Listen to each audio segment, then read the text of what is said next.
There are stories that connect us to ourselves and each other. These stories reveal who we are and show us the many vivid, wild colors of our truth. Welcome to Soul Wanderings, where we raise spiritual awareness and foster connections through these shared stories and personal experiences. And now, exclusively on KGRA Radio, I give you your host for Soul Wanderings Radio. Here's AJ.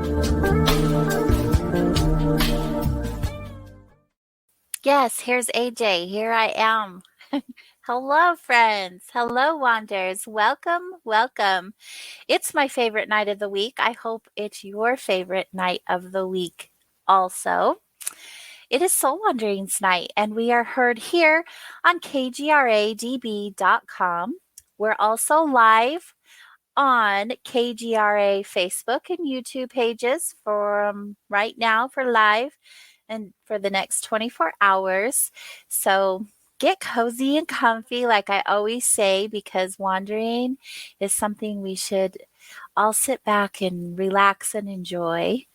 Tonight's no exception. If you're in the chat room, hello, welcome all of you. Thank you. I see you all piling in on our YouTube page. So good. As always, if you have any questions, type them in caps. That way myself or producer Bill can grab those for us, and we'll make sure that we get those questions answered for you. Thank you to all of you for hanging out with us. Let's just get right in and begin, shall we?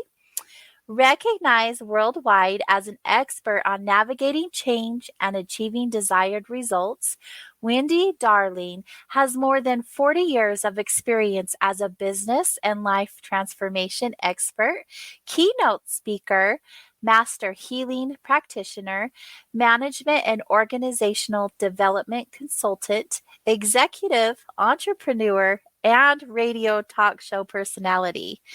Her Miraculous Living Institute provides seminars, training courses, personal coaching, and retreats to reignite the pilot lights of individuals, couples, and company executives. Wendy is also the author of Create Your Miraculous Life. It's Never Too Late. So let's get right into this wandering. Let's welcome to the show, Wendy Darling. Hello, Wendy. Hi there, AJ. So delighted to have you on tonight. What an honor. Thank you. Absolutely. Delighted to be here. Thank you. I'm really excited. I never read books in order, so I've been reading all over your book. I have little post-its in all the places. Has such great information, and I can't wait to get into it and have our listeners hear more about it, and hopefully they'll grab a copy for themselves, because I feel like this is one of those books that are really great to even refer to back over and over, time and time again. It's one of those good books, so I'm excited to get involved in this conversation with you. Thank you. But this book didn't just come from anywhere. You went through a lot of things in your life to get to this point of sharing. So let's hear about you. Like, who's Wendy in your words, and tell us a little bit about yourself, and then we'll do this little deep dive. Okay, thanks. Well, I think first of all, who am I? Well, I'm a 70-year-old healthy woman living in San Diego. And I've had a career for, I should say I've had my own business for over 40 years now, my career even longer than that. And you're right, my life has not exactly been a cakewalk. I guess, if we want to just even go to what inspired me to write this book, as you already mentioned, I've worked with organizations. I've worked with thousands and thousands of people in my career. I've been very blessed to work with some incredible organizations, individuals, entrepreneurs, to help them possibly grow their business, make more money, attract love, get healthier. There's a pretty wide spectrum, but it's primarily now in the area of career and finances, health, and love. Hmm. And those are the three biggies. So, so last year, I was really feeling the pull to write another book. My first book is called The Miracle That Is Your Life. And I'll even share in a bit how I even got into the quote miracle business, because I can promise you, if you would have asked me as a little girl, so who do you want to be when you grow up? That word would not have been in even a list of 100, but here I am. And so I could feel the pull to writing another book, and the theme of it's never too late was very prevalent for me. Here I was 69, rapidly approaching 70.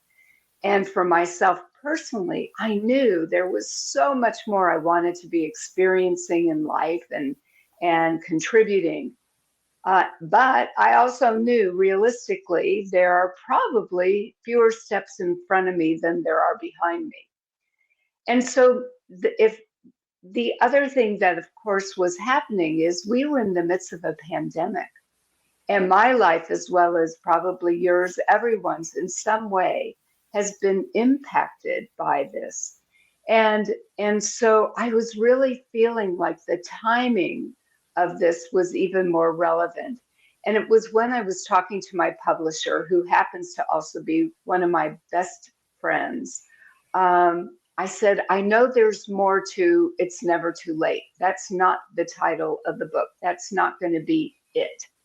And she was the one that actually said, may I please remind you that, 6 years ago, you wrote a book called The Miracle That Is Your Life. Your business is now the Miraculous Living Institute. And I was like, oh.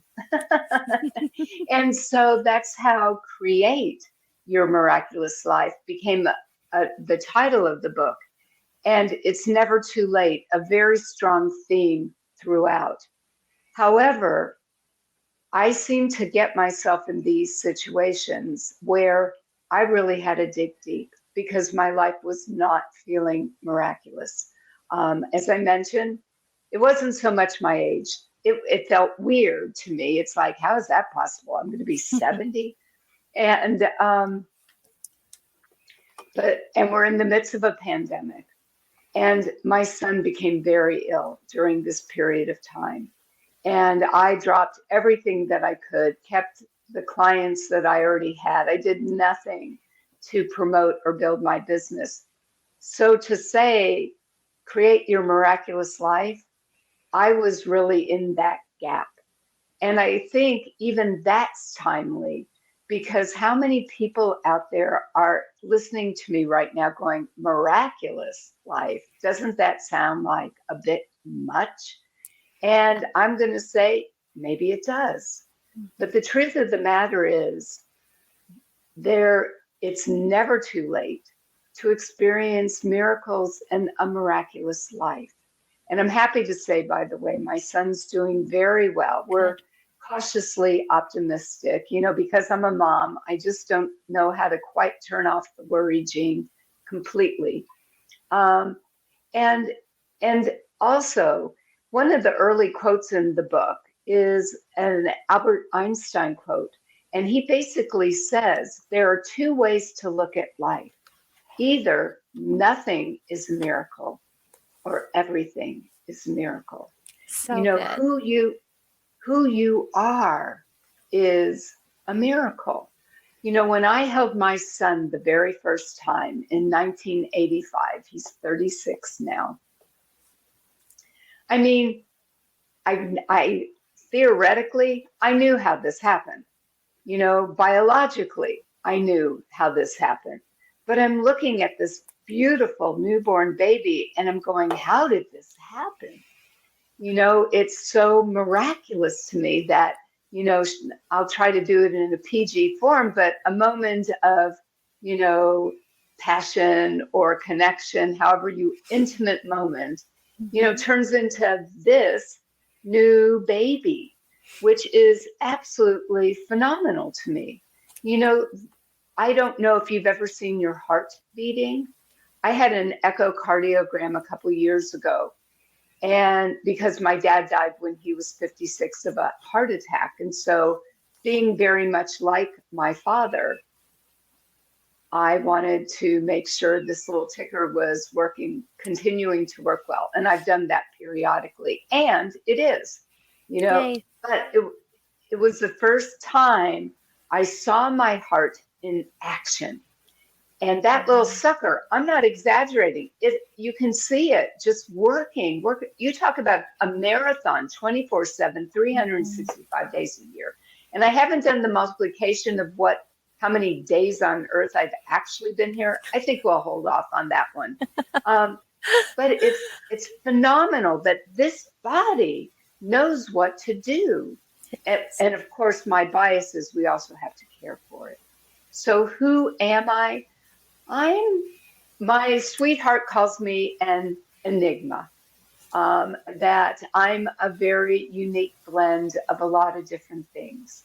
You know, I don't think I've mentioned my accident yet, have I? No, not yet. And you had quite an accident.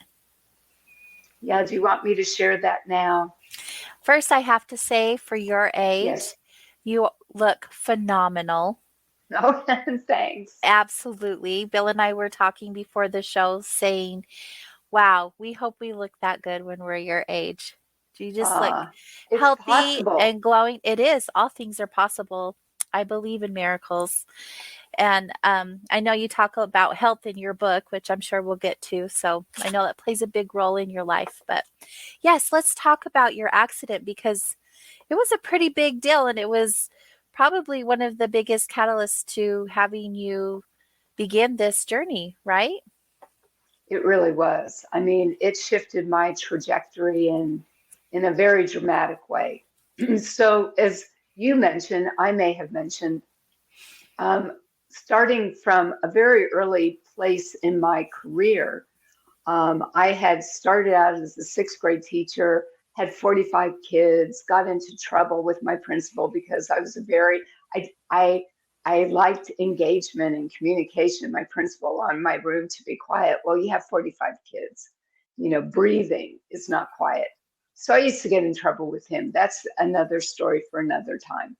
And then I went back and got a couple of graduate school degrees. And then my first job, I was dean of students for a program called Semester at Sea. I don't know if you've ever heard of it, Mm-mm. but it's with the Institute for Shipboard Education, and we lived on a ship. It's an accredited university. It's associated with an accredited university. We lived on a ship. We had 700 plus college students from all over the United States. We also had some international students. We sailed around the world. Wow. And I was basically their mom. I was 28 when I accepted this job. What was I thinking? I was fearless. So when I came back, that actually was one of my ultimate goals, Dean of Students, when I graduated from graduate school. And training and development was in infancy at that time, and corporate consulting. And I thought, and I had an opportunity to either go to Atlanta, Georgia, and work for a Fortune 100 company, or the state of Missouri in Jefferson City, Missouri. And I actually chose Jefferson City because we were under the governor's office and we oversaw all 15 departments. So what ended up happening was it was a phenomenal training ground because first of all, we were poor. So I had to learn how to write workshops, conduct workshops. I a little bit later was head of the consulting arm for our for the state, and um, and so again, it led me to start my own business in 1981, and working with organizations of all different sizes. My lane of expertise has always been leadership and executive development and team development. You know, working with the leadership uh, and then bringing in and working with the team so that we improve processes, we bring the team closer together so that they're more productive, and obviously the company will also be more profitable. Yes. So I was doing that. I was a bit of a workaholic, I think is safe to say at this stage. I was very driven, loved what I was doing. At this point, I did have my son, but I was traveling all over. I was on contract with the Fortune 100 company. And in this trip, this one trip, I was sick as a dog. And I was also very foolish to think that I was also invincible. And so it just never entered my mind that maybe I shouldn't take this trip. So I'm at the Dallas Fort Worth airport, sick as a dog, go outside the airport to try to get some fresh air before my plane left. I was flying from LA no, I'm sorry, I was flying from Dallas to Los Angeles. And so I went outside and I passed out and I fell over a ledge and I fell about 25 feet. Yeah. And I ended up landing on my right leg. So my right leg was shattered. They didn't know at first if they could save my leg, which they did. I had several surgeries over a course of about 10-ish months and didn't know for about that amount of time if I would ever even walk again, which I do. I used to crutch walk in my neighborhood to help, because prior to my accident, I was a runner. I was very active. And so this was my way of kind of keeping myself moving. And so I was also diagnosed, but much later, with a traumatic brain injury, which I'll get back to in just a second. So if this was not enough, my former husband came around week 4 of me being in the hospital, saying that he no longer wanted to be married. And I will say that I take full responsibility for my portion that contributed to that decision. However, you might agree that the timing was not exactly optimal. So so if that also were not enough, when we actually went to court, the real blow came when we went to court. My former husband happens to be an attorney, and he was awarded full custody of our son, who was only 4.5 at that time. And that's really when I broke into a whole lot of pieces. And as I mentioned, prior to my accident, I was fearless. Now suddenly everything felt so unfamiliar, so scary. I felt very, very vulnerable, very defeated. And it was my mom who suggested that I might want to learn how to meditate. And I want you to know at that time, quieting my mind was a complete oxymoron. And so, yeah, desperate times, right? I'm like, sure, I'll try this. So I found somebody. At this point, I'm living in Dallas, and I find somebody who teaches meditation. It was a small group of us. We met in this person's home.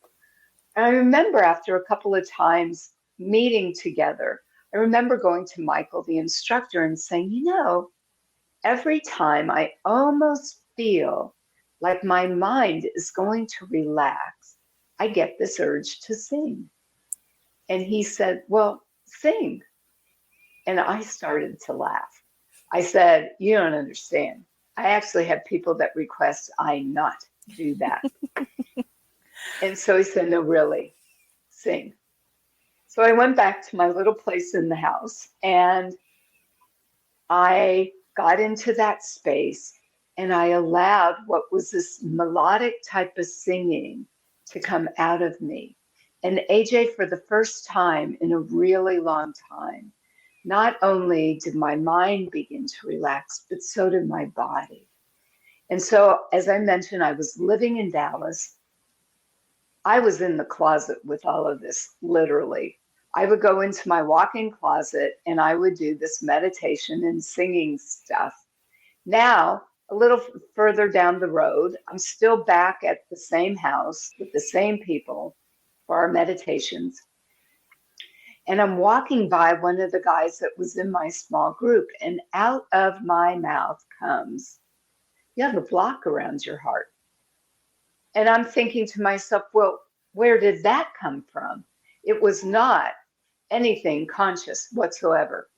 And what was a real gift was Michael, the instructor's son, who was just a young teen at that time, but he was very intuitive. And I'm walking down the hallway and I hear him way back behind me saying to the same person, "Hey, you got a block around your heart."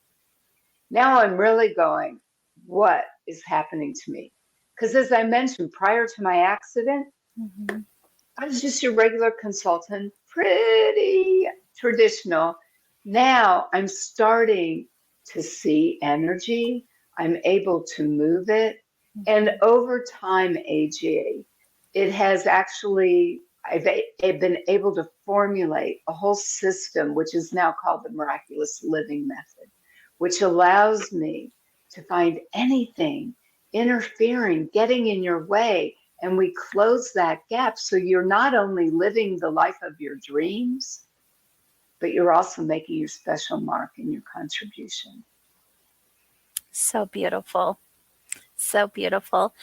There are so many people I've spent time with that come to this place of realization of their gifts and abilities after something traumatic, after something big that happened in their life. And here you are having your own experience in the same way. Yeah, what I'm really grateful for is other people don't have to be so traumatized. You Mm-hmm. know, Very they true. they don't have to be at the end or a huge trauma. Now, most people don't come to me really happy and just want to be happier. On occasion, that will happen. Usually, that happens with people that have worked with me and their lives are so good, or they're Mm-hmm. making so much more money, their businesses are growing, and they say, "Help me just stay open and clear." And it's like, okay. But yeah, Right. and it is true that a lot of people, have a little something that they're not happy about that Right. allows for that introspection. Well, you made mention in your book, my body and life were simply a reflection of how broken I literally was. And that stood out to me because you've obviously done a complete 180 and are on the other side of that. And you had to go through what you went through so that you could show up for others and show them how they also can create a life full of miracles like you did. Yeah, that's really true. Unfortunately, it's so cliche to say. You had to go through what you went through. But I I feel the did. same way in regards to what I do also. I mean, I had quite a life, lots of trauma, lots of icky things that happen in my life. We all have something, right? I've had more than a lifetime worth already at my young age, but I know that it was only preparing me to be able to show up and assist others the way that I do now. And it was a blessing in disguise and definitely a gift. Hindsight.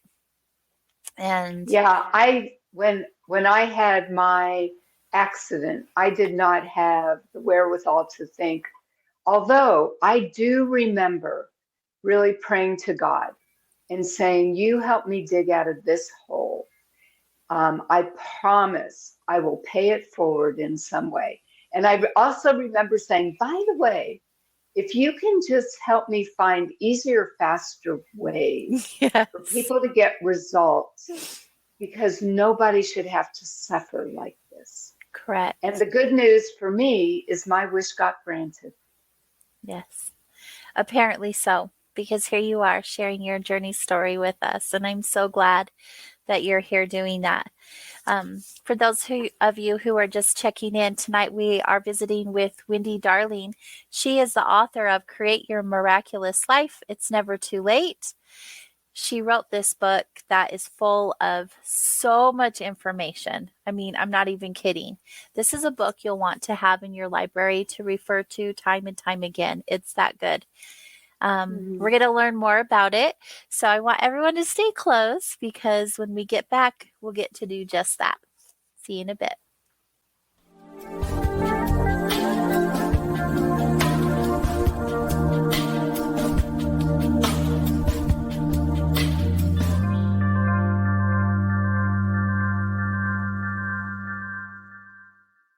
Hey members, the new KGRA-DB app is now available on iOS and Android devices. Gain on-demand access to any KGRA-DB programming. Download any show directly to your mobile device to listen or watch on the go. Go to the App Store and search KGRA-DB.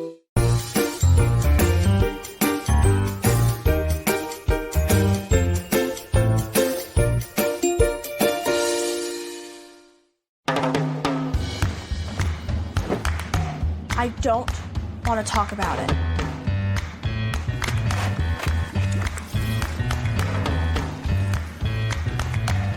I don't want to talk about it.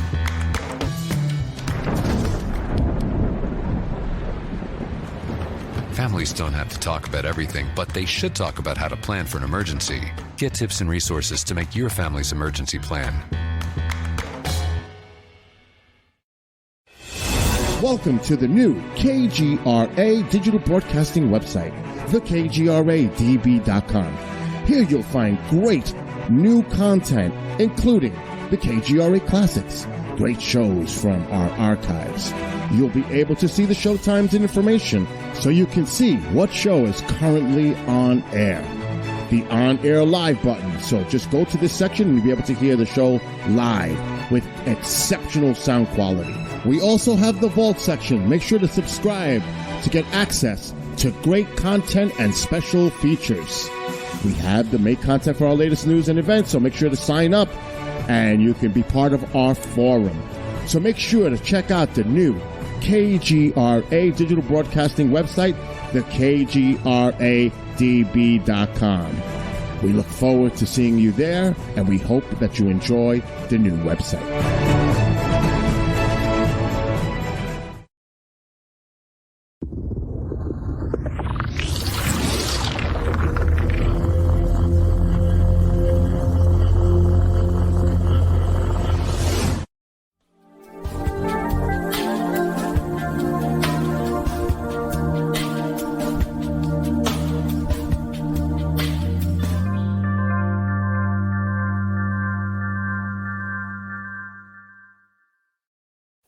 Hello, friends. Welcome back. This is Soul Wanderings, and we're on KGRADB.com.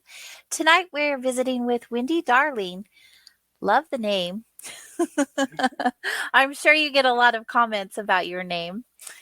She wrote this book, Create Your Miraculous Life. It's Never Too Late. This is your second book, Wendy? It is. Yes. The other book was about miracles. The miracle that is your life. And I'll be happy to explain how even that came about, because that book changed my life and my business also. Okay. I would love to hear about it. I don't have that book. I didn't even know it was a thing, but I'm going to get it now, especially after reading this one. I know it will be good. Thanks. So I wanted to write a book, and I had made small attempts in the past. And I would get so far and I just would stop. And one of my best friends, who is my publisher, I had referred one of my clients to her who wanted to write a book. And because we all lived in the same city together at that time, Robin Simons of Crescendo Publishing is her name. Robin said, why don't you come to the strategy session that she holds with new clients? And even though I had known Robin for a number of years, I'd never seen her in action. And when I saw what she did with my client, I said, I want you to do that with me. So I had my strategy session, And we had papers up all over the room and Post-it notes, but I already had my chapters and subject matter kind of outlined already, which made a huge difference. And Robin looks at me and said, well, what do you think the title of your book is going to be? And I ended up telling her, I was drawn to one of the sheets of paper and the Post-it notes, and I found myself telling her the story of when my son was born. So I happen to have been raised Jewish. And in Judaism, when a child is born, you give them a Hebrew name. Now, my father, about a year and a half or 2 years, maybe 2 years prior to that, had passed away. And it was a really big loss for me. So I wanted to honor my dad. And my dad's Hebrew name was Nissen. And Nissen translates to miracle. And I didn't actually know that until that point in time. I knew what his Hebrew name was, but I didn't know what it translated to. And then my former husband's grandfather also had just passed away, and his name was Charles. And in Hebrew, that would be Chaim, and that means to life. So my son's Hebrew name is Nissen Chaim, which translates to the miracle of life. And as I mentioned at the beginning of the show, when the rabbi said that to me, I still get chills because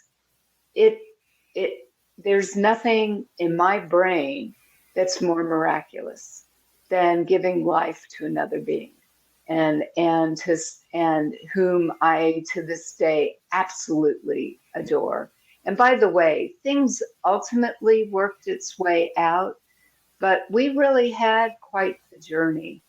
So at any rate, when the book came out, I rebranded my business. I took my former name, which was Thumbprints International, and changed it. Oops, I just lost my earbud.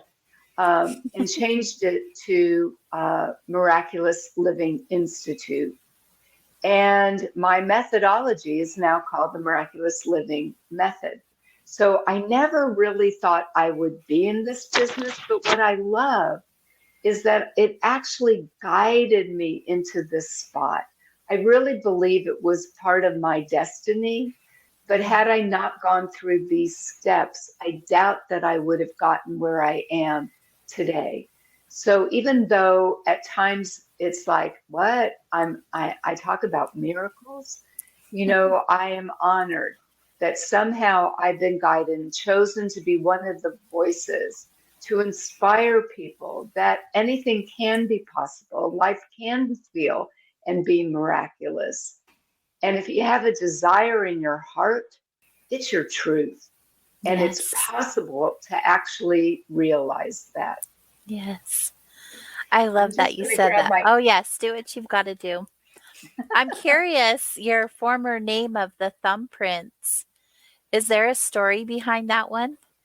Because when I think of a thumbprint, I think of an individual, like they leave their own mark.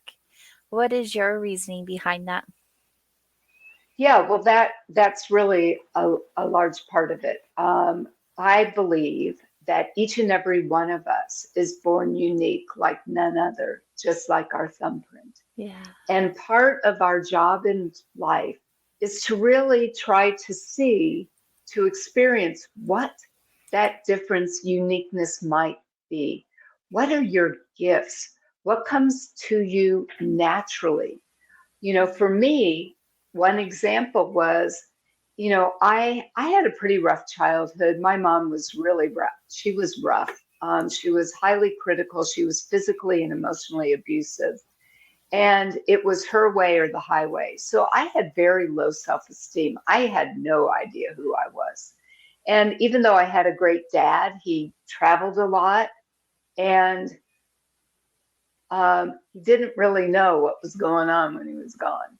Yeah. So I think it's really, so meanwhile, I was kind of an average student in high school, no great shakes. I got to college and started to go, I felt like I could breathe. I was not under my mom's, I'm not even sure what word to use right now.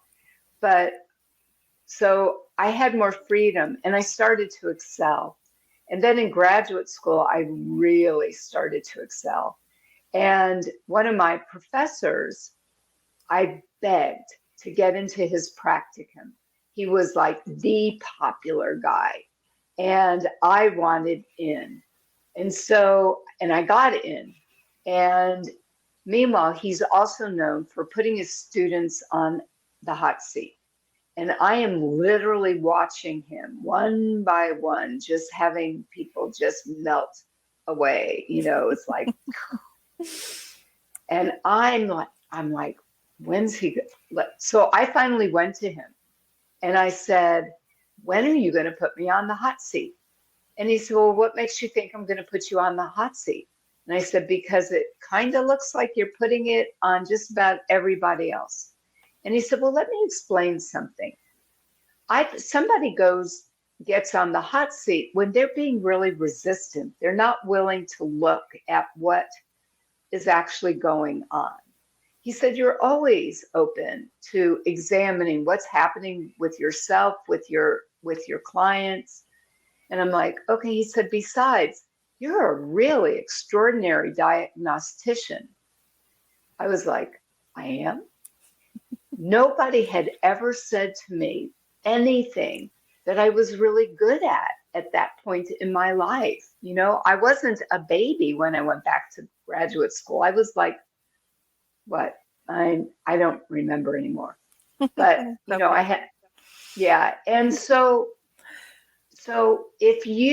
sometimes we don't know what our gifts really are because it's so easy and natural for you. I thought everybody was like that. I didn't know. And so if you're not sure, ask the people in your life, because you may not know what your gifts are. So I believe your thumbprint is an opportunity to find out, first of all, what's unique about you. We've got thousands of teachers, but every teacher has their own unique something that they could, in the way that they contribute. So what's unique about you? What are your gifts? What are your talents?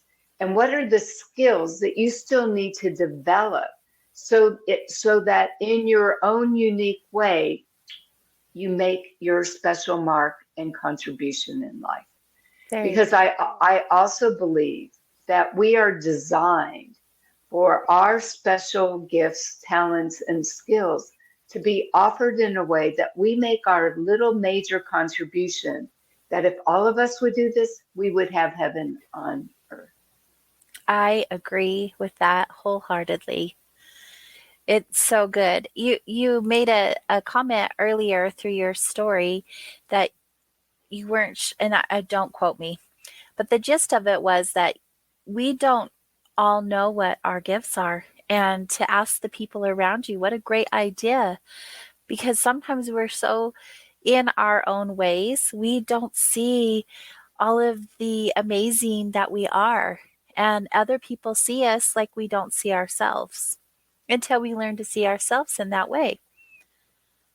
Yeah, because of how my mom was with me, nothing was ever okay. Something was always wrong. So in my case, I relied so heavily on validation from outside of myself. And that's been one of my muscles that I really had to learn to be able to say, oh, I'm good at this. I'm good at this. I'm good at this. I'm not so good at this, but but it's a reality check. Just recently, my sweetheart asked me, and I'll be honest, he said, sometimes you're just so cute, I can hardly stand it. And I said, oh, that's so sweet. He said, do you know you're cute? And you know something? I had to take a step back. I was like, I don't know that I have really thought of myself that way. And I said, I will try that on. And here I am at 70 and somebody's saying, you know, um, do you think you're cute? and and not having an immediate answer. And I went, but I love that. I love because, at any age, I'm a lifelong learner. I can't imagine, first of all, I can't imagine not working anymore. Um, I'm guessing there might come a day, but it's not anywhere in the near future. And and there's just so much that we can learn and we can grow. We reach a pinnacle, a mountaintop, and it's like, oh, that feels so good to have accomplished something. And then it's like, oh, there's another one.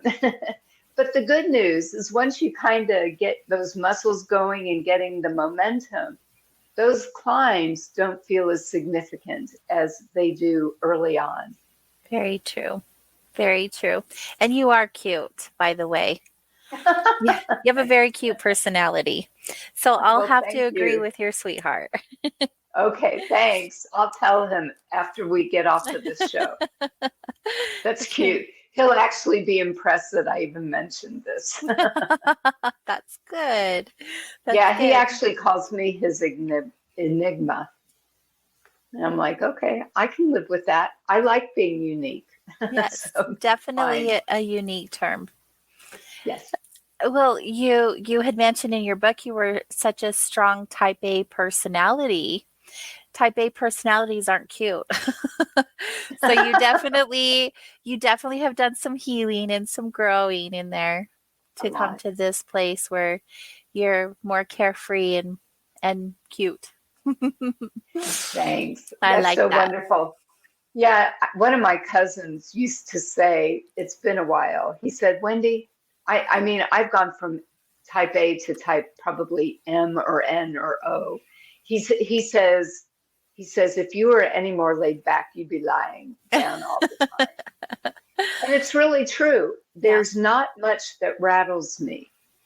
Every now and then, I mean, I don't walk on water. I get irritated at times, and I Right. wish I didn't, but maybe I'm tired or because I mentioned I have a brain injury. Mhm. And so if I'm doing a lot of detail work, that's very challenging for me still.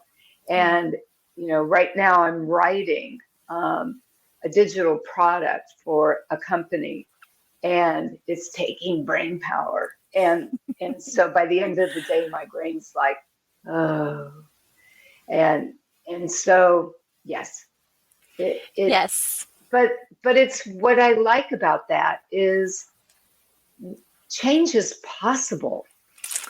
Yes. And especially the way I do things, it's not hard.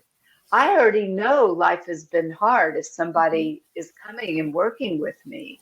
I want to make it easier. People don't have to figure out what happened. A lot of my early training was let's find it and fix it. We don't do that. I can find it, yes, but you don't have to figure it out. I take all the guesswork out and we're able to close that gap so easily. So And we much also easier. work, yeah. Yeah, go ahead. You also work?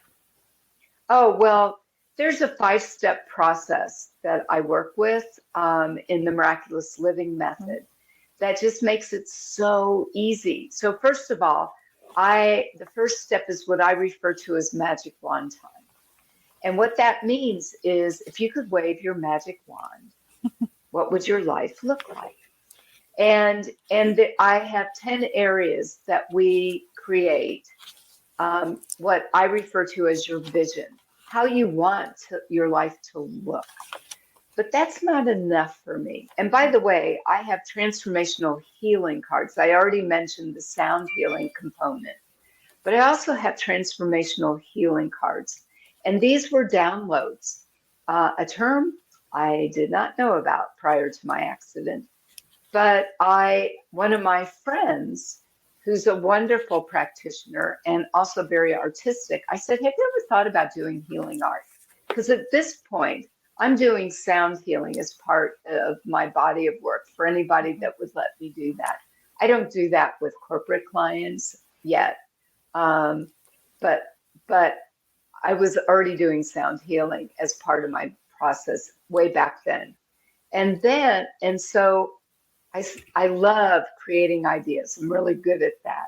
And so I told my friend, well, because I asked her, have you ever have you thought about doing healing art? And she said, no. And I said, well, let me plant that little seed and maybe something will happen.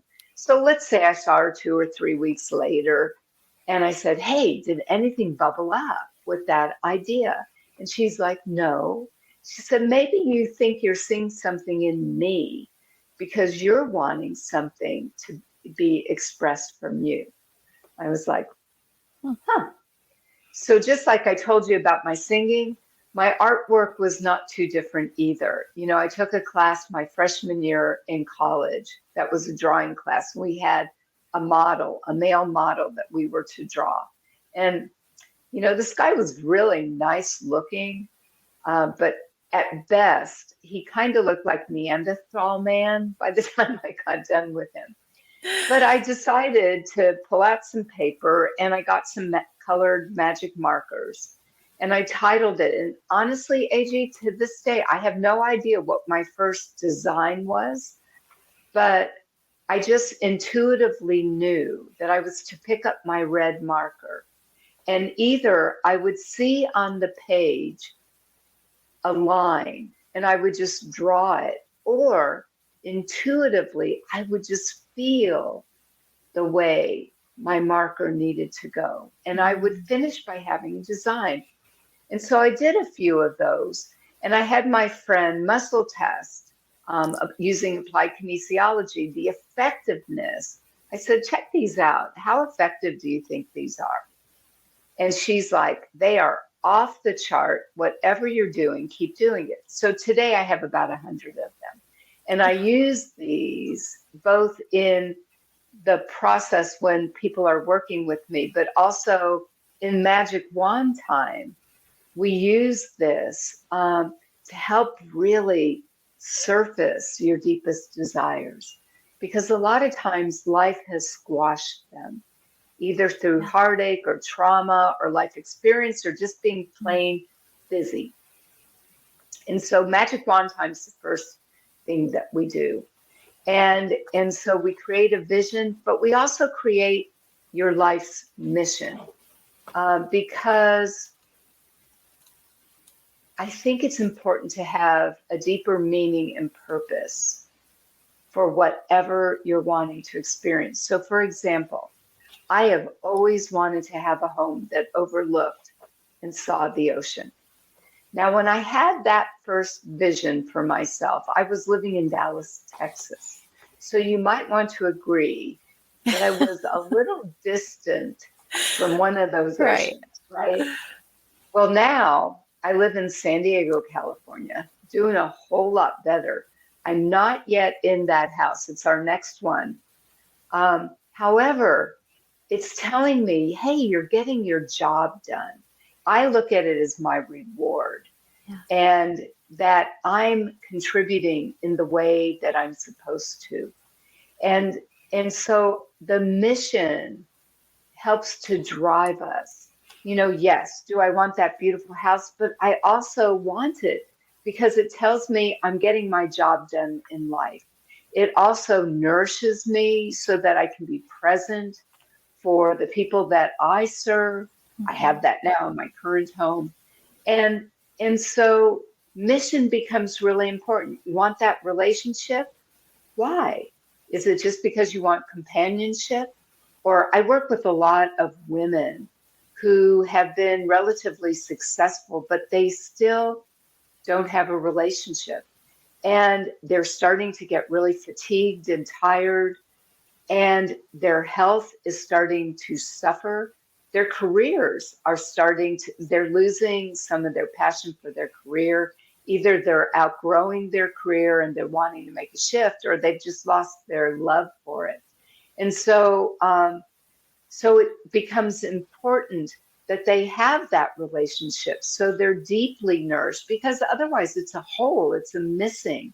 Yeah. And I want these women to be deeply nourished and fulfilled and supported so that they can continue to make their special mark and contribution. I think it's very important. You know, those three areas of health, wealth, and love, if any one of those are out of alignment, missing, lacking, the other two are going to be affected. Mm-hmm. If your health is out of whack, obviously it's going to be harder to work. If your wealth is out of whack, it becomes stress, Mm-hmm. and it's going to stress both your relationship and your health. So you're seeing what I'm saying. Mm-hmm. It's never singular, ever. Right. No, I love that you pointed out the three, because we all long for those to be in alignment, right? And when one is out, you're correct. All of them are off. And to focus on all three is a must, if you ask me. Those are three very important things to take care of. And you do focus on those topics a lot in your book as well. Another reason you all need to get the book. There's so much goodness in here. So much. It doesn't surprise me where you've been to where you are now. Because it's like you talk about miracles.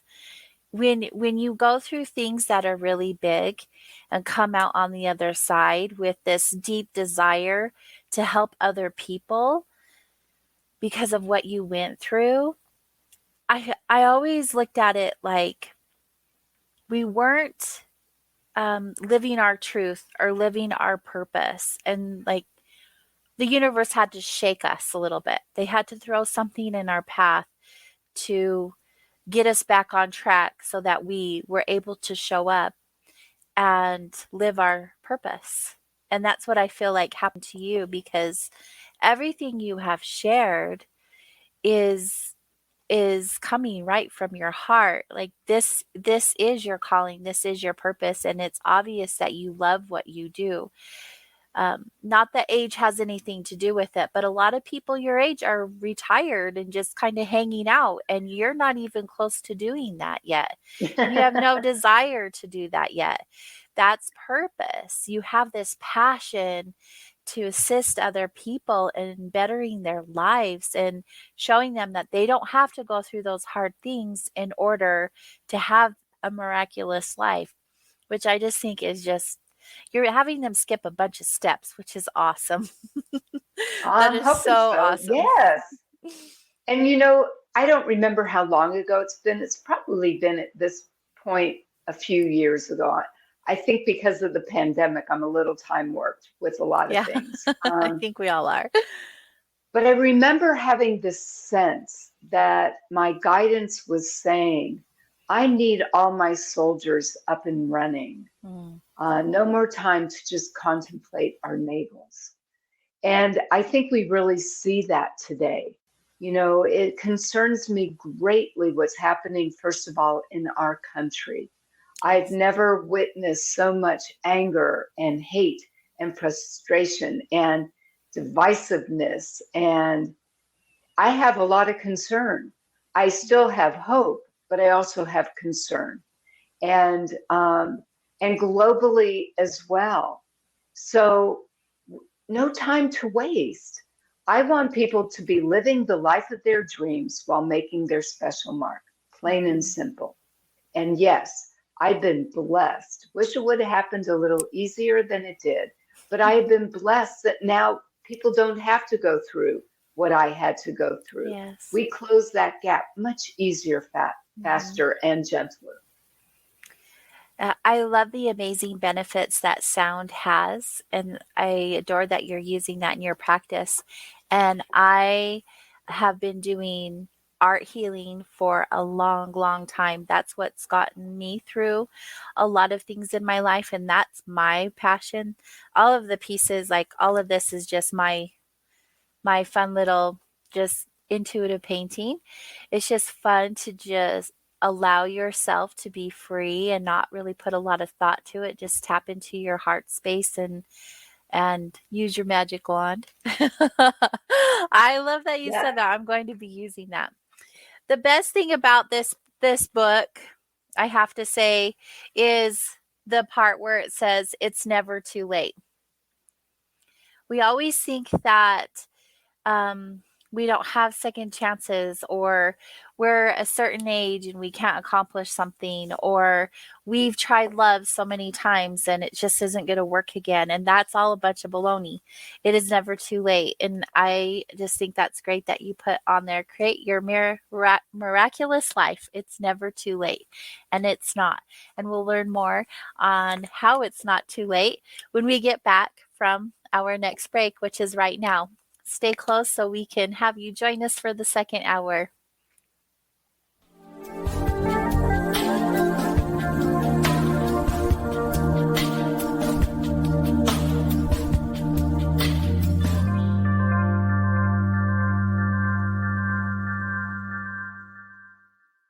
Hey members, the new KGRA-DB app is now available on iOS and Android devices. Gain on-demand access to any KGRA-DB programming. Download any show directly to your mobile device to listen or watch on the go. Go to the App Store and search KGRA-DB.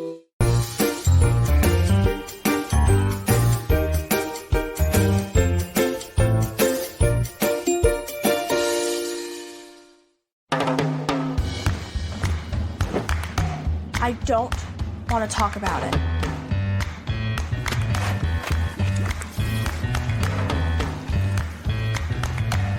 I don't want to talk about it.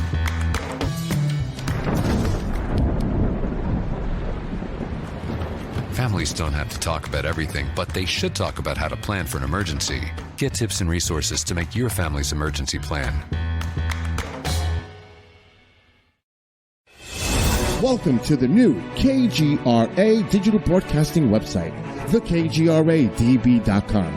Here you'll find great new content, including the KGRA Classics, great shows from our archives. You'll be able to see the show times and information so you can see what show is currently on air. The on-air live button. So just go to this section and you'll be able to hear the show live with exceptional sound quality. We also have the Vault section. Make sure to subscribe to get access to great content and special features. We have the make content for our latest news and events, so make sure to sign up and you can be part of our forum. So make sure to check out the new KGRA digital broadcasting website, thekgradb.com. We look forward to seeing you there, and we hope that you enjoy the new website.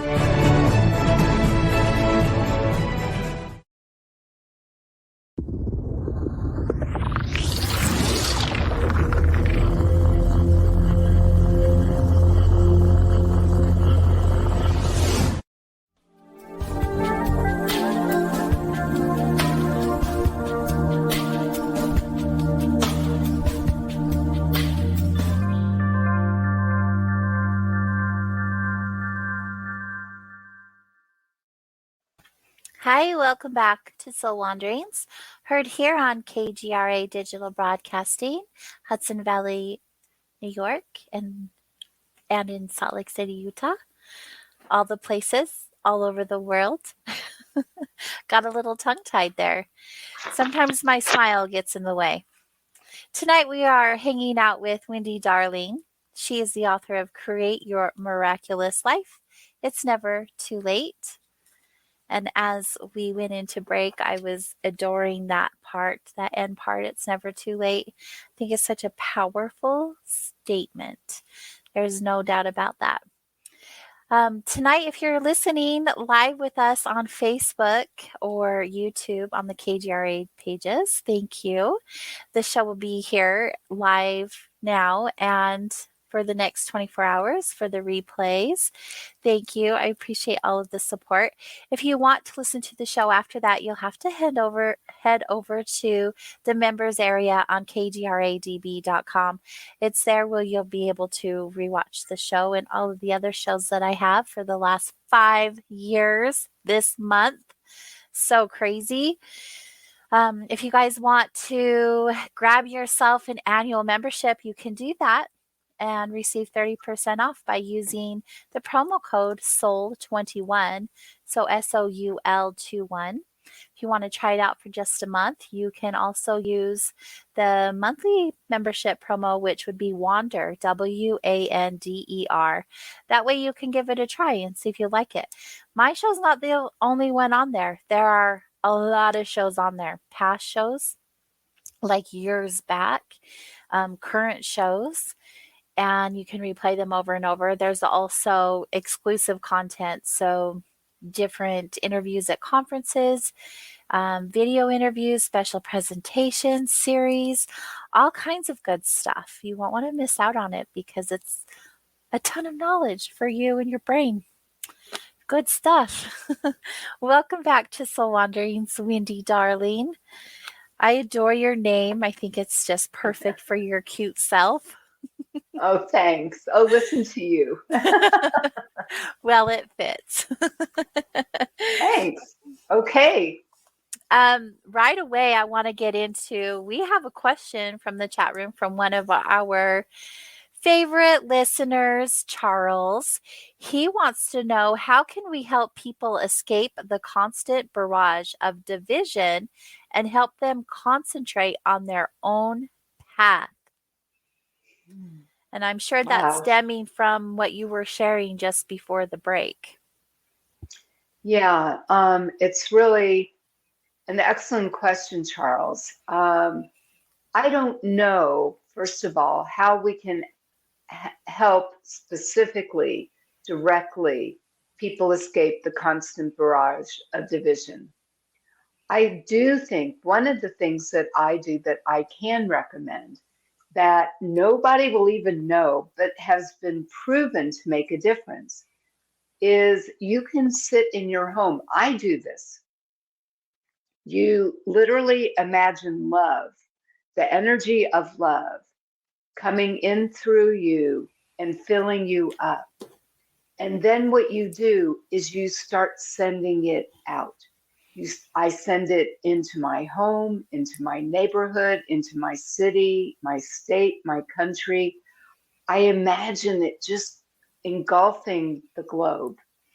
And the reason I do this is it fills people up. Many of you may already be familiar with Dr. David Hawkins, who wrote the book Power versus Force. And he did a 30-year research study that basically demonstrated the energetic frequencies of emotions. One of the lowest level emotion that now can be measured is shame. And then you can imagine other lower level emotions are things like anger, frustration, sadness, grief. And then it starts moving up to a neutral position. And then we start having the happier feelings. And in my world, love is one of the highest emotions that we can experience. And what I love most about what he actually concluded is that if you are feeling love, if you are being love, if you are interacting with others with love, if you're sharing love, it overrides and shifts, it transforms the lower level energies.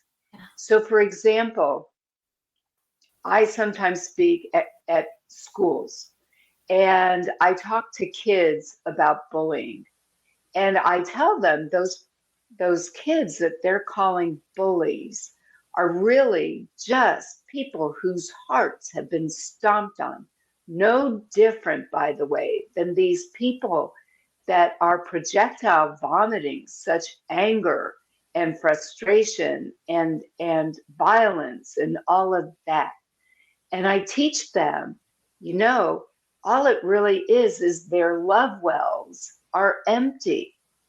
And this is the only way they've learned how to cope with the pain that actually exists within them.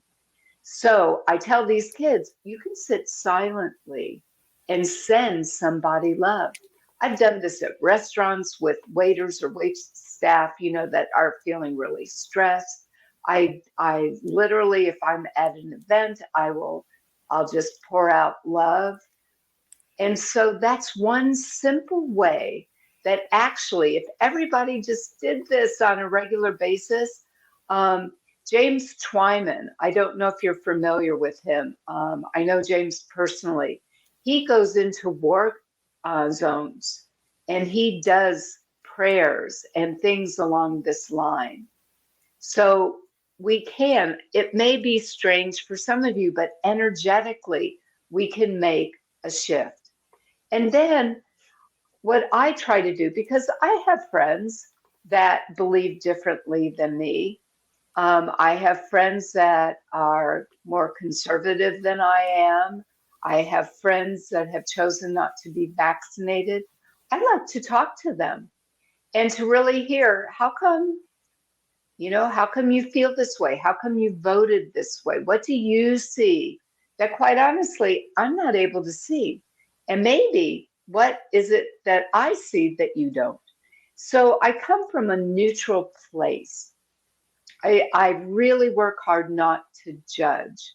And I think the more we can do that, and it's unfortunate, like in our government, we just see very poor examples of how to interact with each other when we see things differently. It doesn't have to be antagonistic. It doesn't have, I'm embarrassed at this point, in all honesty, with the way people in our government speak to each other. It's unnecessary. There's a part of me, I can't believe I'm going to say, there's a part of me that just wants to go to Washington, D.C. and tell these little children to grow up and shake them a little bit and say, come on, there's a reason we're called the United States of America. What happened? And I have to say, I can't lie, I do have some concerns. So Charles, thank you for asking that question, because it is a very legitimate concern. Mm-hmm. It is. It is. On all sides, no matter what you believe, we all have our beliefs for what reasons we have them. And the amount of anger that is being spread and hate that is being spread across the board doesn't do anyone good.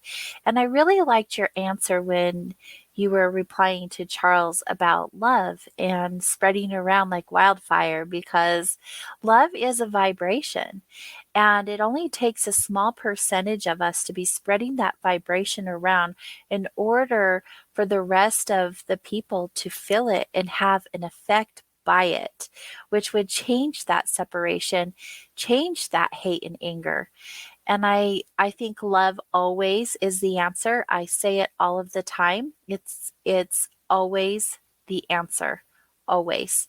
And so thank you. Thank you for sharing your opinion in regards to that question. And Charles, thanks for asking the question. Speaking of questions, I want to talk more about your book. I have some questions. So, create your miraculous life. What does that mean exactly? If someone were to look at the cover of this, what is the message that you would want to get through to them with creating your miraculous life? I'm going to keep it simple. It's creating a life that you love, a life that you want to be living. It's a blessing, it's a gift, and it's your divine right. Mm-hmm. And if you can position yourself correctly, it's yours. You couldn't be desiring it if it already wasn't possible. And so it's just a matter of clearing out what's interfering and aligning yourself. And of course, taking some inspired action to close that gap. But it's just living an authentic life, true to who you are. Mm-hmm. And that's pretty miraculous in my book. It doesn't necessarily mean everybody's going to win the lottery, but how about if your life feels like you just won the lottery of life? Yes, that's a good way to look at it. Why do you feel like we as humans are so good in getting in our own way from having that miraculous life, because ultimately it is us. We are the ones that prevent ourselves from having that type of life. Yeah, a lot of it comes from early childhood programming. Our brain is like a sponge when we are young, and we have experiences and we make them mean something. Even before languaging, you're taking feelings and you're already starting to create little folders, so to speak, in your mind. And the more you hear it, the more you experience it, it becomes a belief. So, I mean, we have all these neural pathways that are working. It's estimated that we have approximately 60,000 thoughts a day. The majority of those thoughts are under the radar, meaning they're in your subconscious. You don't even know these conversations or commands are even going on. And what's worse, the majority of those 60,000 thoughts that you've had today, they're pretty much the same ones that you had yesterday. And so that's why, a real common one. Let's say you want to drop 10 pounds, thank you, COVID. And and a lot of us that ate a little too much and were a little too inactive for a while. And and you decide, okay, I'm going to eat this way. I'm going to, I've got a plan. I know what I'm going to do. I've gone to the grocery store and I start. And maybe by day 2 or 3 or 4, something else is calling you and you find yourself saying, I don't care. And you indulge. Maybe you were tired. Maybe you had a stressful day. Who knows what the circumstances that triggered you. It's the subconscious that's running the show. That's why we have to get in there and shift that. And for example, there was a woman using that very example that I worked with now many years ago who wanted to release excess weight. And so we used the miraculous living method. I also have a part of my process that's a results accelerator where we look at kind of the kingpin domino. We need to focus here first, not exclusively, but if we focus here, we'll get results. So in her case, she ended up releasing 60 pounds in about 4 months. And wow. I remember so clearly that she looked at me and she said, you don't think I didn't know what would serve my body to eat? She said, but I wasn't able to follow through with it. And so, and the same is happening like with singles who, if you haven't done the inner release work and retraining your mind like we do in the miraculous living method, you risk defaulting back and be attracting again the same kind of person. And you're like, how did I do this? Well, that's how you do it. It's familiar. By the way, that's how we do. In my body of work, I identify that as what your love vow is. It's how you defined love by the way your mother or father or whoever parented you in early childhood, and what you had to sacrifice so that you could actually think that that was love, whatever that was on the outside. Mm-hmm. So in my case, I sacrificed me so that I could make my mom a decent human being, which she really wasn't. It's a shift of perception. Yeah, it's even more than that. It's really literal. You have to retrain your mind. Yeah. Because it's really important that you have your mind, your neural pathways literally firing, thinking, commanding in a way that supports whatever your desire is that you're wanting to accomplish. And yes, one of the results of that is your perception does shift. Mm-hmm. There's a chapter in your book called What's It Going to Take? It's small but mighty. And when you have this book, it's just a little reminder, like, of what you just shared with us. We have to really want to make the shifts in our lives in order for them to happen. They don't just happen by chance. They don't just happen because they're now in our awareness. We have to do the work. Absolutely. And you may not know what has to shift or how you're going to shift. And that's why there are people like me. We take the guesswork out. And so, there are a lot of people out there, AJ, that do release work of different kinds, which is wonderful.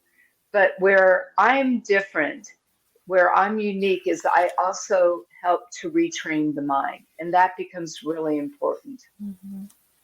It is really important because, you can create a habit over many, many years and you can change the habit. They say, 15 days, 20 days? You can 30. shift the habit. Yeah. I've seen people shift their habit and then months later or a year later, they go right back to the same programming. They're right back to the same channel they were on before. So it really is so important that you're altering what's going on in your mind, not just changing a habit temporarily. Hopefully you want long Yes. term, right? But we're human and we go back to what's comfortable or what we thought was comfortable until it's no longer comfortable, no matter what. Yeah, and I think that's the real key in why this is so important to train the mind. Because if you don't, you do risk defaulting back to old patterns. Right.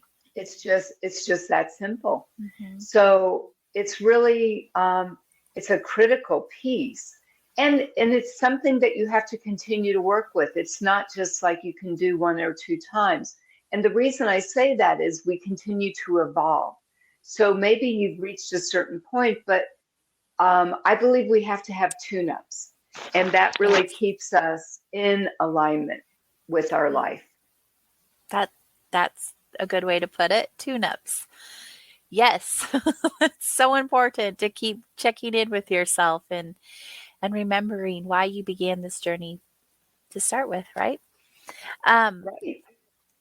You brought up earlier about finding our gifts and our purpose. And so many of us have yet to discover what those are. Do you have some insight to that on how they could possibly figure that out for themselves? Yeah. First I want to say that there's a lot of emphasis placed on discover your purpose.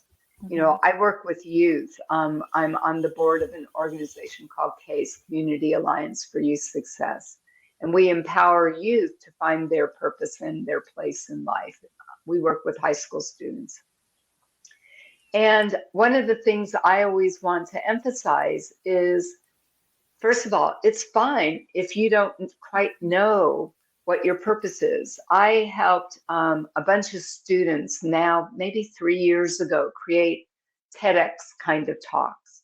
And their talks were about what does success mean to them?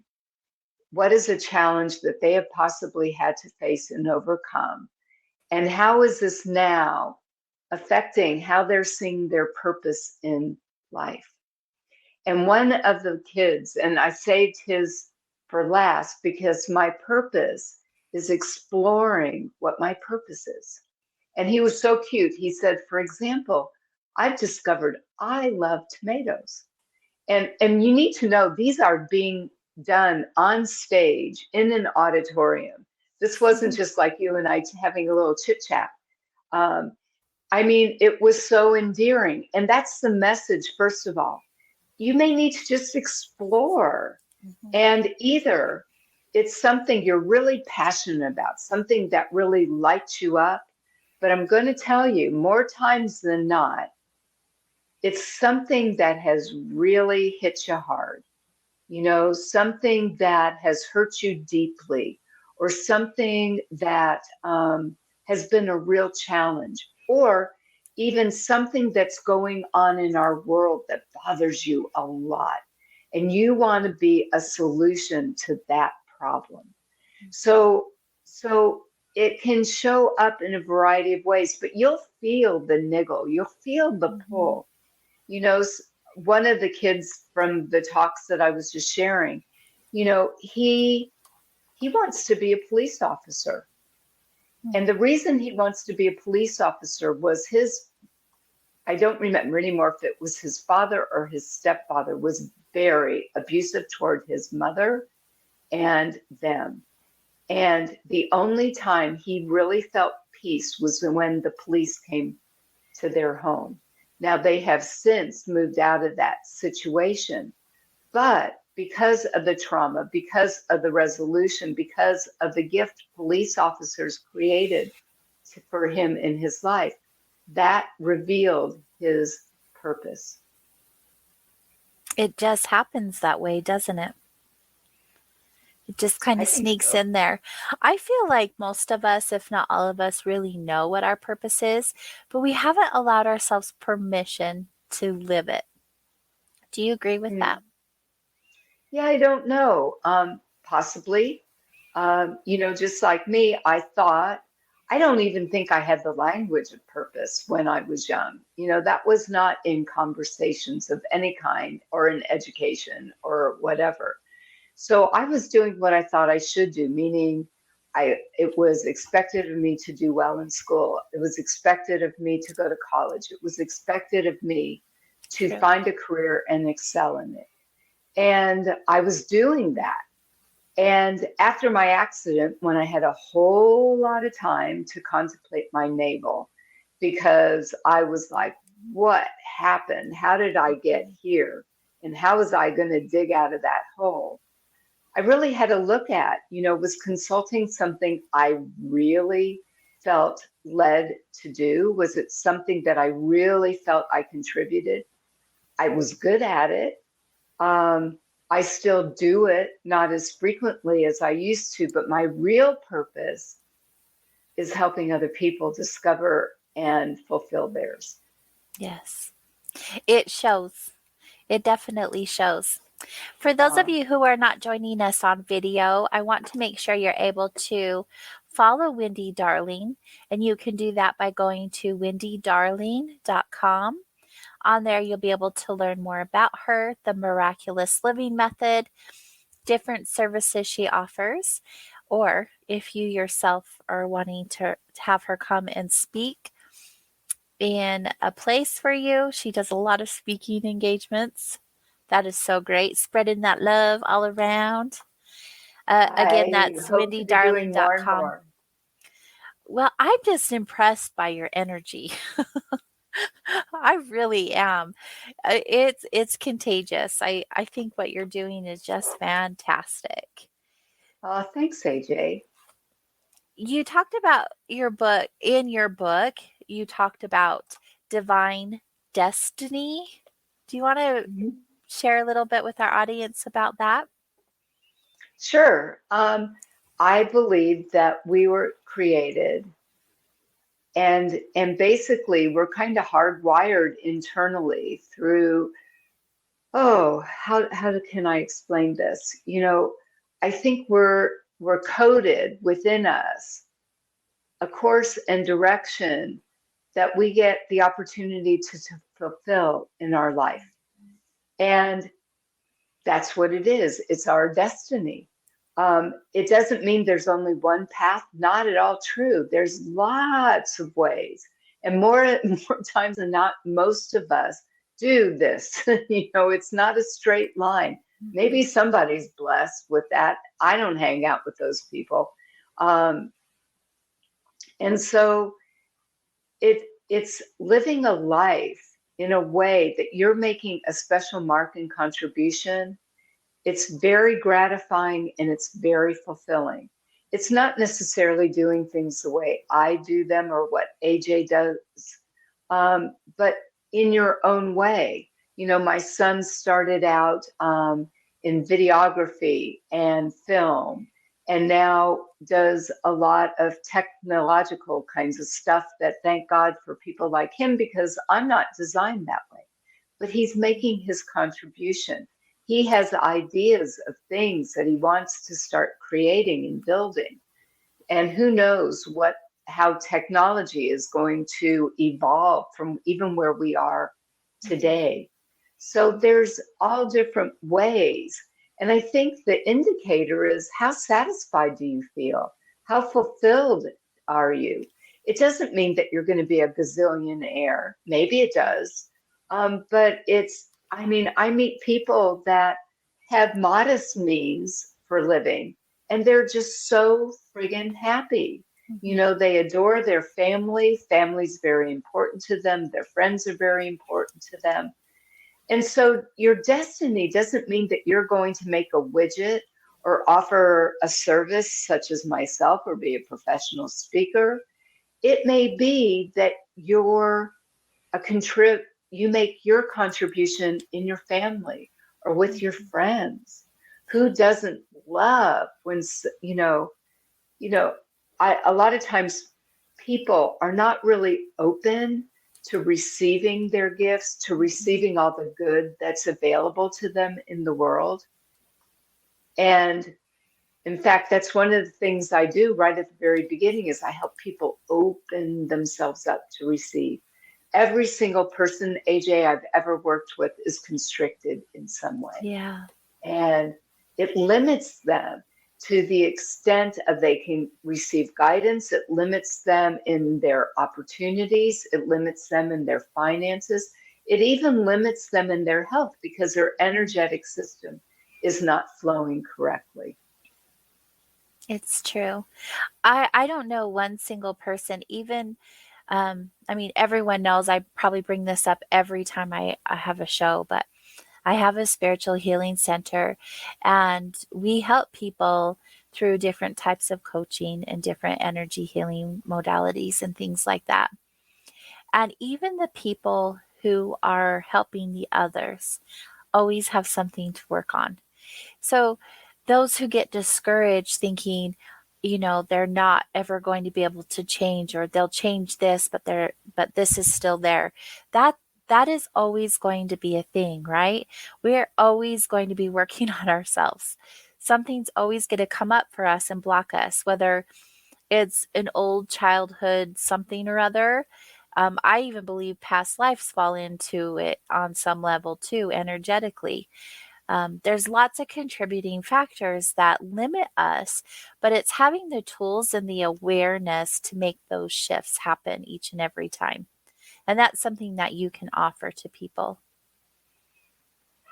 Yeah, absolutely. Like I've already said, we're taking the guesswork out of what we do. I'm also noticing it's getting very dark. It is. So if it gets too dark, let me know. I'll quickly turn on a light. We can still see your cute face. Okay. I know. I also have one of my windows open and the temperature is dropping fast. It's like, oh. It's definitely chilly here in Utah. It's been raining and snowing. So snowing? Yeah, lots of snow.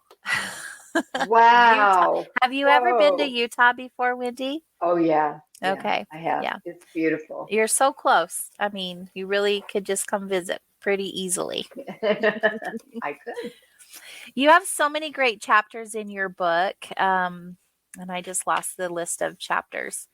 The titles of the chapters. What takes you to your knees gives you strength to rise.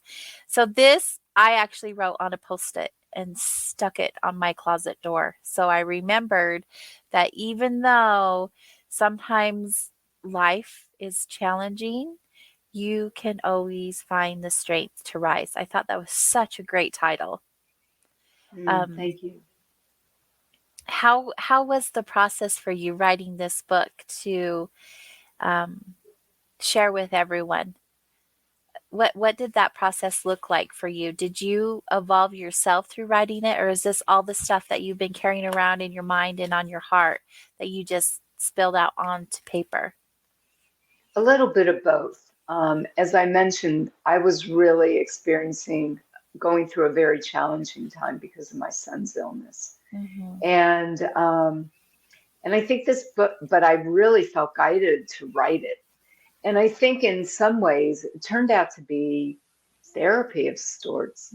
You know, my first book I wrote in a little under 5 weeks part-time. It really just, it Wow. And just I have came to right tell out of it. everyone it's a Forbes bestseller. It's another one to add to your list. Yeah. And um, so it's and I actually just forgot what I was saying. I interrupted you. You were talking about how that book, everything flowed out of you so Oh, easily. thank you. Hmm. Thanks. And so this book was not as swift. You know, I really just wrote it in smaller chunks. Now, I actually did that with my first book, but I happened to write it in 5 weeks part-time doing that. But this book was different. And also I took time to interview people and um, so I really feel like I wrote it first for me with the intention of others benefiting from it Hmm. because I was really having to dig deep to find the miracle in life again. You know, it was a very stressful time. So, and I like telling that because there are a lot of people that are questioning things today and struggling in some way and wondering if have I missed my opportunity? You know, am I stuck? Whatever it is. It's never too late. It's never too That's late. right. Yeah. So the process was just, you know, it's interesting though, because if I recall, the chapters came pretty easily. The chapter titles came pretty easily. And so I would start writing a chapter. And it kind of did take a life of its own. I knew maybe what I wanted to say. A lot of times I didn't know what I wanted to say, but you know, I get into a zone and let the words come. I get into a place where it's easy for the words to come through. And so it wasn't hard to write. There were times that I didn't feel like writing, Hmm. and I wouldn't. So it took longer to write this one. Do you feel like a lot of it was your intuition guiding you, or you actually call your intuition your inner guidance system? Do you feel like that's what Yeah, guided you through writing this book? yeah. In part, of course. Hmm. I don't know how to separate that in me any longer. You know, it's one and the Beautiful. same. Yeah, and yeah. So, um, some of it came from my brain, but what The is true logical for me is stuff. I can feel when things are on track or when they're not. Hmm. I'm very sensitive to that. It's the same working with clients. I can tell if you're speaking from your heart or from something you think you should be saying, because I have a very unique listening in that way. That's a beautiful ability. Yes. Especially these days. Especially these days. You also share in your book several other people's stories. Do you want to share some or one or two stories with us about? Sure. Do you want to flip? Do I Are need you to? worried about the light? You want to flip on a light? Yeah. Go ahead. Yeah. Can I quickly? Yeah, Thanks. flip on It's that getting, light. It is getting dark and it's getting darker by the minute, so we're not able to see you as well. We definitely yeah, want to see you. since I'm up, I'm going to close the window too so I'm not freezing. So good why she does that. We want to see her, right, everybody? It's important that we see her cute face. I guess cute's going to be your word because it fits you so well. There's a lot of other adjectives, however, that fit you in that I've noticed in There. this time we've spent together. Welcome back. I, Thanks. It's a little bit lighter. I'm a little bit more washed out. I didn't use my special lighting. I apologize for that. Yeah, you have nothing to worry about. We're just spending good quality time together. That's all that matters. Okay, that's great. So would you be so kind to ask your question again? Yeah, I was wondering about some of the people that you had share stories in your book. Yeah, let me see. Well, one of my stories that I love is a client that I worked with. Her name is Lisa Lent. And Lisa was referred to me, and I happen to know she was referred to me a little over 10 years ago because that's when I first moved. Is that right? No, 8 years ago, because it's when I happened to move to Southern California. And Lisa actually came to me because she had her own business. She had a business partner, and they were really at odds with each other. And so she came to me really to work on her business and her career and what was going on. However, literally in the first our first time speaking and in our first session, and the way I do things, I also discovered that Lisa really wanted a relationship. She was one of those people where she had a successful career, but she didn't have love in her life. And so we definitely worked on the business, but we also worked on love. And within 4 months of us working together, Lisa attracted the love of her life. Wow. And yes, and they had a remarkable 7 years together. Unfortunately, Lisa contracted cancer. And she did lose her battle to cancer just this last year. But what I loved is that her heart's desire really got fulfilled. She ended up leaving that company, doing some other things. She and Paul had this beautiful, beautiful life together. And in my view, of course, it was very tragic that that this happened to her.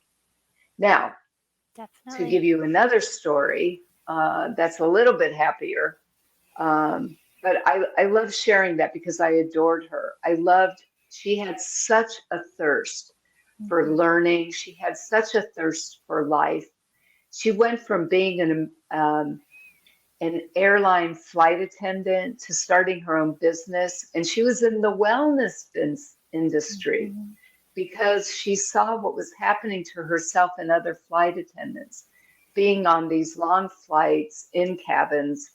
And she created a product called Oxylent. And so the irony that this happened to her was very unfortunate. Let me think. I'm so happy that she had the opportunity, though, to find the love that she was seeking.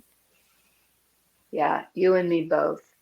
Some other stories in the book were people that recaptured their health. There's a couple that I interviewed that really did a lot of research to see what might work for them. And what was great about their stories, first of all, they had partners. They kept each other accountable.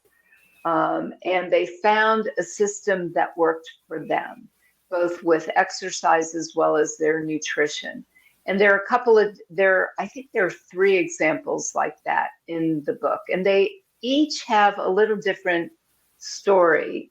David Corbin, who's actually a friend of mine, he contributed. I interviewed him because he's been an international speaker, a phenomenal business consultant, has a genius mind, and he was overweight.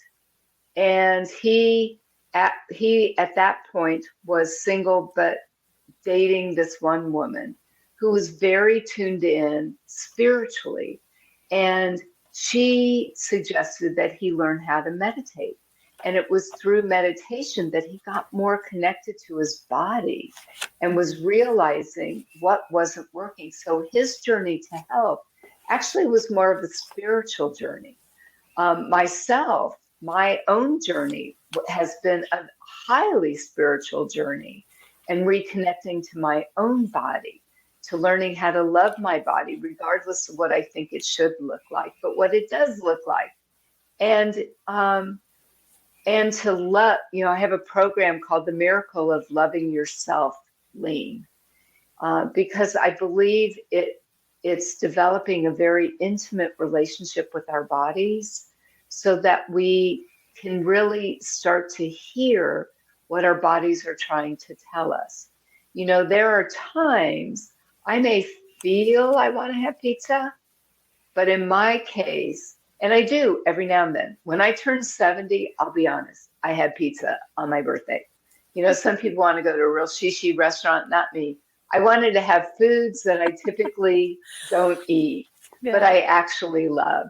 And I was willing to face the food hangover the next day. I mean, I didn't gorge myself, but I will be honest, there were indulgences throughout the day, which was really Good pretty for fun. you. Good for you. Yeah, and I just told my body ahead of time, I said, okay, this is the plan. I want you to do your best to support me in this journey. And I promise you the next day, we're going to take it easy again. And I want you to know, I had, I will admit, I had a part of a burger and fries for lunch, pizza for dinner. I went to my favorite bakery and got gluten-free whatever. And oh, yeah, it's a gluten-free chocolate cake. Yeah. And it's not cake, it's more of a torte. It's so rich, it's so good. And I have a piece of that like maybe once or twice a year. And it takes me all day to eat it. But I do it. And, Good for you. yeah, but I think that's The important little too. things. Yeah, I think it's great to eat in a way that best supports your body most of the time. And, if there's something you really love, don't deprive yourself, because what happens if you go too far extreme and deprive yourself, eventually that's going to bite you and you're going to say, forget this, I'm going for it. And Sure. and it takes you way too far out of balance. Yes, I agree. I agree. So those are some of the examples that are in the book. There are examples of friends of mine that had, it happens to be a gay couple who the wife of the couple contributed her eggs. The other wife actually was carried the baby, and it was Beautiful. pretty darn miraculous. And that wife that carried the baby, I gave them two stories in there because they're pretty incredible, went from literally losing everything in her life and lived in a storage unit to being a multimillionaire today. Unbelievable. I love those types of stories. They really are. I do. They're so inspirational, right? If someone can go from that circumstance to quite the other end of the spectrum, like why couldn't you? They're so It's really inspirational. true. That's what I love. Go ahead. One of the things that I do with people is I find where your financial set point is, and I'm able to raise it. And then we open up your ability to receive. We dial up your magnetizer. We dial up your attraction factor. These are obviously my terms. And we start to let the magic happen. Yeah. Yeah. It sounds like a miracle, honestly, especially if you've always been in the mindset that, yeah, that's something you've wanted, but you haven't known how to achieve it yet. And you can Or go in believe there. that you can. Right. That Excuse me. too. That's the biggest thing, right? Is having the faith in your abilities to do so, or that you're worth having what you desire. Those are all Yes. really big things. You have a lot of helpful information in your book, not just stories, different steps that people can take along the way, and even ending your book with just a final few suggestions. The very first one is be very clear. Be very clear. And I love that you did that, because so many of us think we know what we want, but when we have someone asking us questions to dive even deeper, we become more clear. Or even if we can ask our own selves those questions. Being clear, especially when you are creating a new life or manifesting something new, the details are important. And that was number one. Absolutely. Do you have anything to say on that? Yeah, I think just be really honest. Mhm. What we both have mentioned. A lot of times people don't believe it's possible anymore, Mhm. or they have lost their faith, they've lost hope. And I know that that's one of the things that I help to kind of reignite, because it's really important. You may not know nor, any more than me how something's going to happen, but once we get you in a certain place, you may not know how, but little by little, you're going to receive divine guidance, Yes. meaning your inner guidance systems, your intuition is going to speak to you. And it's like, yeah, you know that you got to take this next step.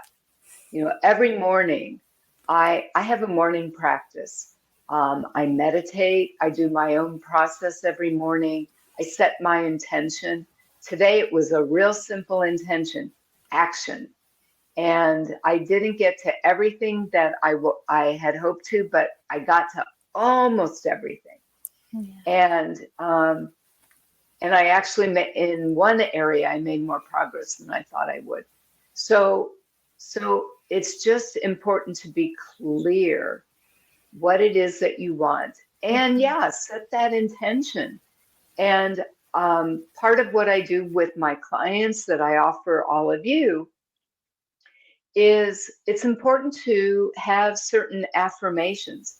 I actually help my clients create a life scenario. It's like, this is who I am. This is what I'd be saying if I was living that very special, miraculous life. Mhm. And I'm biased, but I think I have scientific proof of my bias. Saying affirmations like a statement, let's say, I am safe. Mhm. I've worked with women who have been abused, and so that's a biggie. And so to just say I am safe, remember we talked earlier about the subconscious mind. Well, if I say I am safe and there's a whole bunch down here that's going seriously, it rises to the surface and it will do everything in its power to negate that. So my process, though, you say I am safe, but I have a unique system where people are putting their hands on my transformational cards that have a frequency to them. Mhm. They're listening to the sound healing, which obviously also carries a certain energetic frequency. It creates a very unique circuitry. And the cards alone are very effective on their own. The sound healing is also, but you put them together and it's like, oh, very sweet. So when I say I am safe, and all the chitter chatter in the subconscious mind rises to the surface, Mhm. saying, seriously, it cannot hold its charge, its power. It loses it in the frequency that's created by the sound healing in the cards.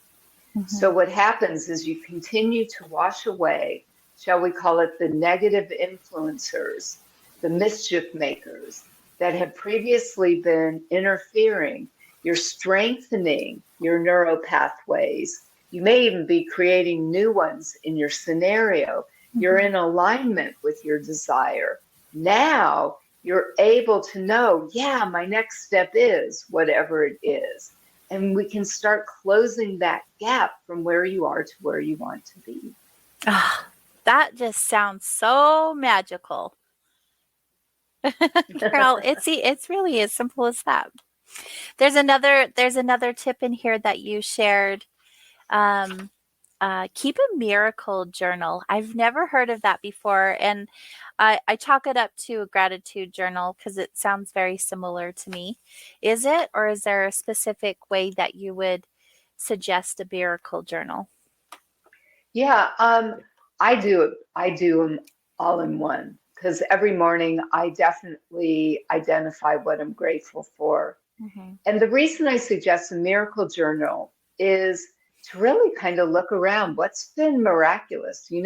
I could say it's pretty darn miraculous. I wrote what I wrote today on a project that I'm working on. I think it's pretty miraculous. I got up, maybe that's even miraculous.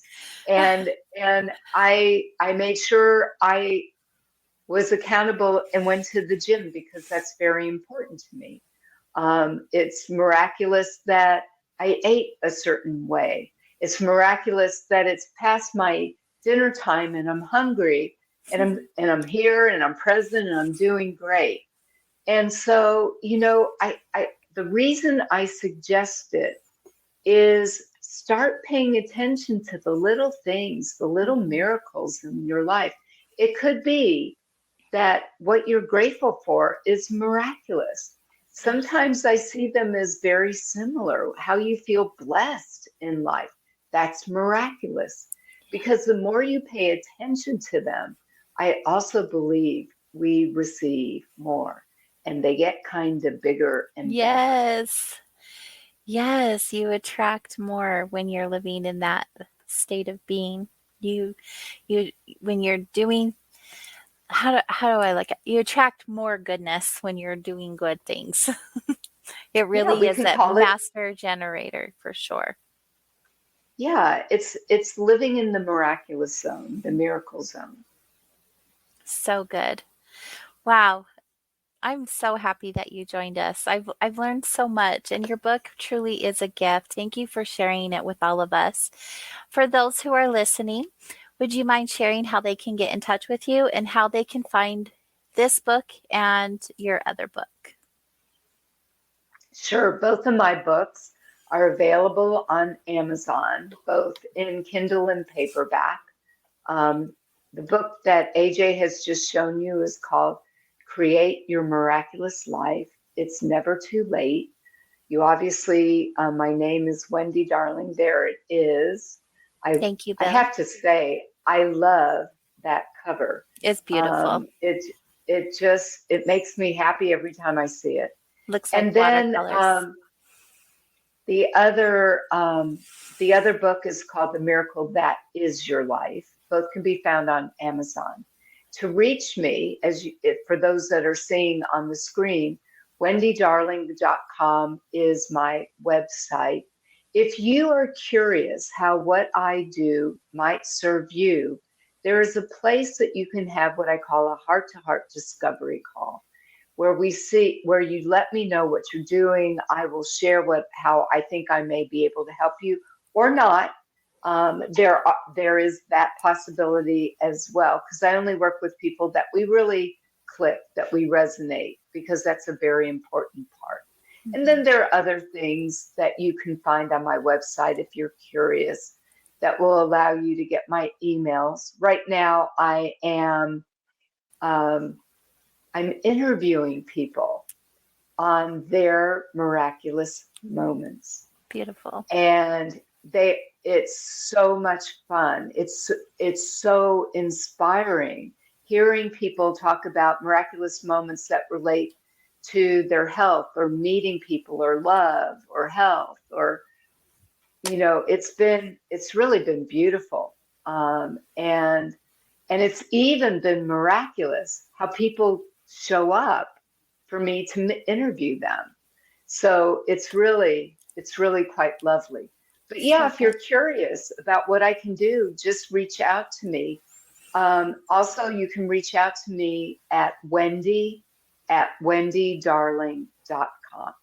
Wonderful. Again, so much gratitude for you and your time and your authentic way of being with us. It is so appreciated, and I know that it will create a ripple effect. Thank you so much, Wendy. Oh, thank you, AJ. It was lovely to spend this time with you. Thank you. Have a beautiful night and go get you some dinner. All right, everyone. There's something that's been heavy on my heart for a few weeks now, and I just haven't had the courage because talking about stuff that are things that are near my heart's racing already, that are near and dear to my heart, just like for anyone else, is challenging. But something I need to do, and it's something that I want to do with all of you. A few weeks ago, we found out about a very dear friend of mine, of ours, who had made his transition into the next journey. And I've wanted to say something about it since, but words are hard and they escape me. And especially when my heart has been really heavy and I've just carried on during the show because I want to show up for all of you. But there's been a reason I've been able to show up so many times because I had like this private cheerleader in the background that many of you know. And I have immense gratitude for this person, and it would be really sad for me if I carried on with my life and didn't say it out loud and recognize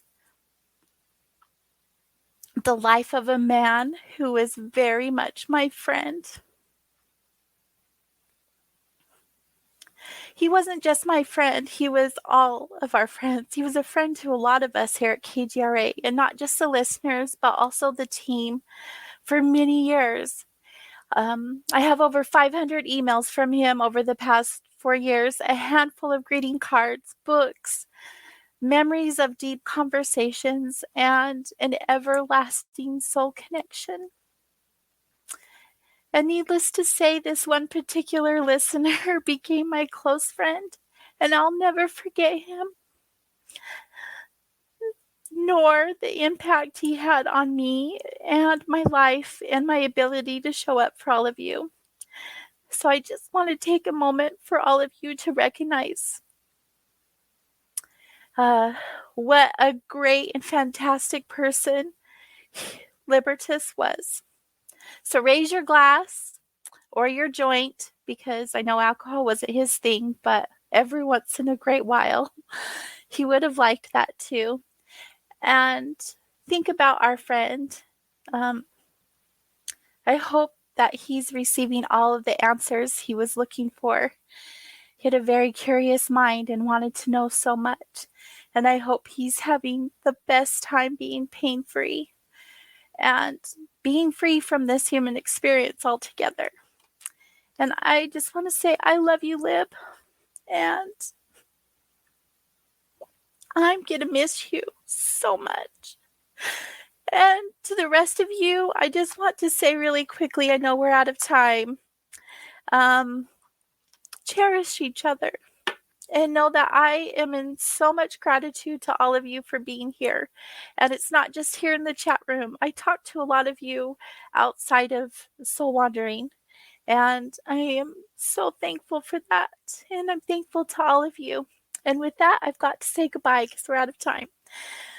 Keep them in your thoughts. Until next week. Good night.